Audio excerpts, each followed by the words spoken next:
नमस्कार विद्यार्थी मित्रांनो. मी सागर जगताप सर पुन्हा एकदा स्वागत करतोय आपल्या YouTube प्लॅटफॉर्मवरती. विद्यार्थी मित्रांनो, मागच्या व्हिडिओमध्ये मी तुम्हाला शिक्षक सेवक याबद्दल जी काही सुधारित नियम प्रणाली आलेली आहे आणि त्या संदर्भामधला जो काही बदल केला गेला या संदर्भात डिटेलमध्ये संपूर्ण माहिती दिली गेली होती. जो काही शासन निर्णय त्याच्या संदर्भात आलेला आहे, त्या शासन निर्णयामध्ये कोणकोणत्या गोष्टी आपल्याला नमूद केल्या गेलेल्या आहेत, संपूर्ण माहिती आपण या व्हिडिओच्या माध्यमातून जाणून घेणार आहोत. तत्पूर्वी चॅनलला नवीन असाल तर चॅनल जरूर सबस्क्राईब करायचे आणि व्हिडिओ शेअर करायचे. शिक्षक सेवक या पदावरती कार्यरत असणारे शिक्षक वर्ग असतील, तुमचे नातलग असतील यांच्यापर्यंत, जेणेकरून त्यांना या अपडेट विषयी माहिती मिळेल. विद्यार्थी मित्रांनो, आपल्याला माहिती आहे सध्या सर्वात या शिक्षण क्षेत्रामध्ये चर्चा आहे ती या टीईटी परीक्षेची. आणि आपल्याला माहिती आहे ही अनिवार्य केलेली टीईटी वर्षातून दोनदा आता परिषद घेणारच आहे आणि जून जुलैमध्ये आपण नुकतंच याला सामोरं देखील जातोय. आणि अगदी याच्याच परिपूर्ण तयारीसाठी महागुरु 1.0 बॅच याचं आयोजन केलं जात आहे. बाळासाहेब शिंदे सर यांचं मार्गदर्शन, परिपूर्ण अशी तयारी आणि त्यांच्या समवेत महाराष्ट्रातील सर्वोत्तम टीम तुम्हाला मार्गदर्शक म्हणून लाभते. म्हणजे या वर्षी तुमचं पात्रता धारण करण्याचं स्वप्न नक्कीच साकार होणार आहे. पेपर 1 असेल, पेपर 2 असेल आणि दोन्ही पेपरची डिटेल स्क्रीनवरती आहे. नुकतीच सुरू झालेली बॅच लवकरात लवकर जॉइन करा, जेणेकरून त्या बॅचमध्ये तुम्हाला लगेच त्या अभ्यासक्रमात कनेक्ट करता येईल. दिलेल्या कॉन्टॅक्ट नंबरवरती कॉल करा आणि संपूर्ण बॅच विषयी डिटेल जाणून घ्या. अगदी रुजू असणारे शिक्षक वर्ग त्यांनाही टीईटी अनिवार्य आहे आणि त्यांच्यासाठी खास आपण गुरुवर्य 1.0 बॅचचंही आयोजन करतोय. अगदी सेम वे त्याचंही बॅचचं डिटेल स्क्रीनवरती आहे. जास्तीत जास्त विद्यार्थी मित्रांनी याचा लाभ घ्या, जेणेकरून या वर्षी तुमचं स्वप्न साकार होईल पात्रता धारण करण्याचं. विद्यार्थी मित्रांनो, डिस्क्रिप्शन बॉक्समध्ये संपूर्ण डिटेल आहेत. ऍप संदर्भातल्या ऍप डाउनलोड करा आणि बॅच लवकरात लवकर परचेस करा. आता आलेल्या जस्ट बातमीनुसार आपण बघूयात की तो असलेला शासन निर्णय काय आहे, काय माहिती त्याच्यामध्ये नमूद केलेली आहे. शिक्षक सेवक योजनेत सुधारणा करण्याबाबत महाराष्ट्र शासन, शालेय शिक्षण व क्रीडा विभाग यांचं असणार हे थोडक्यात जी प्रसिद्धी पत्रक. त्यामध्ये 18 फेब्रुवारी 2026 हा असणारा जी आहे.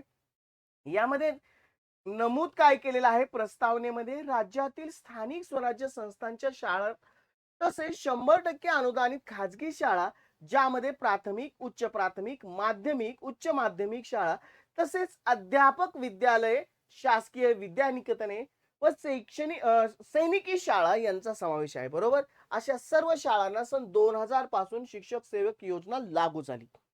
या योजनेतील काही तरतुदीमध्ये वेळोवेळी सुधारणा करण्यात आल्या. सद्यस्थितीला या योजनेनुसार उमेदवारांना थेट शिक्षक पदावरती नियुक्ती न देता 3 वर्ष कालावधीसाठी मानधन तत्वावरती नियुक्ती देण्यात येते आणि तो काळ पूर्ण झाल्यानंतर त्याला कायम स्वरूपात नियुक्ती दिली जाते.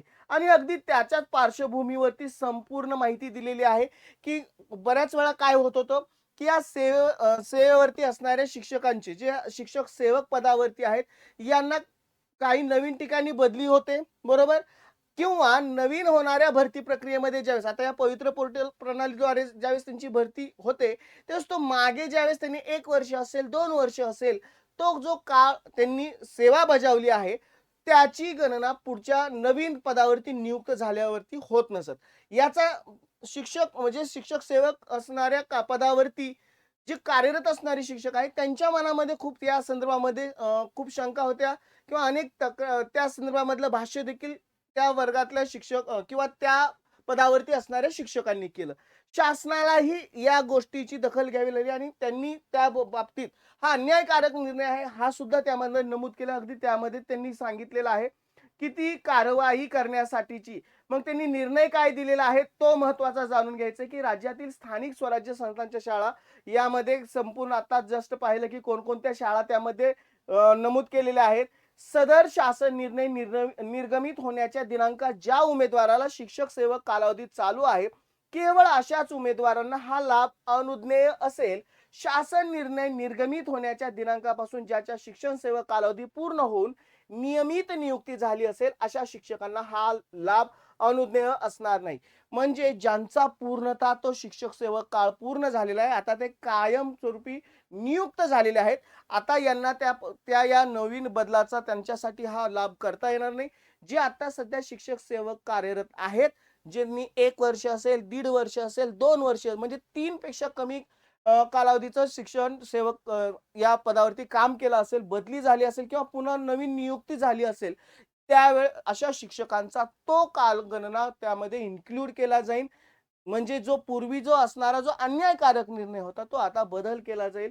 याच संदर्भामध्ये डिटेल्स सगळ्या दिल्या गेलेल्या आहेत, की ज्यामध्ये संपूर्ण आपण या मागच्याही व्हिडिओमध्ये हीच माहिती आता शासन निर्णयाद्वारे सुद्धा आपल्याला निष्पन्न होते.